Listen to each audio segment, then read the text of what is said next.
अरहर की कीमतों में पिछले कुछ दिनों से सीमित दायरे में कारोबार देखने को मिल रहा है। देश की प्रमुख थोक मंडियों जैसे दिल्ली, मुंबई और चेन्नई में लेमन अरहर के दामों में मिला जुला रुख देखने को मिला।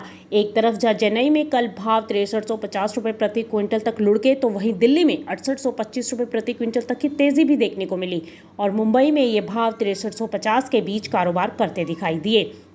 दरअसल देसी अरहर की कीमतें कटनी, सोलापुर, अकोला और कानपुर जैसी मंडियों में थोड़ी तेज रही, लेकिन बाकी उत्पादक क्षेत्रों में भाव स्थिरता के साथ कारोबार करते दिखाई दिए।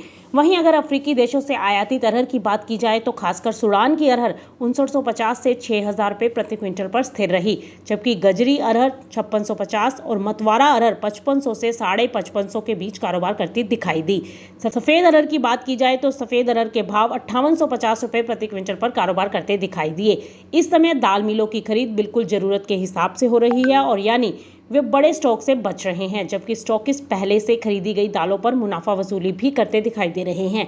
देश भर में फिलहाल अरहर का ऑफ सीजन चल रहा है और नई फसल आने में अभी 2 से 3 महीने लग सकते हैं। ऐसे में सोलापुर, लातौर और कर्नाटक जैसे उत्पादक मंडियों में भी भाव में सुधार देखा जा रहा है, जिसका असर अन्य बाजारों पर भी आता दिखाई दे रहा है।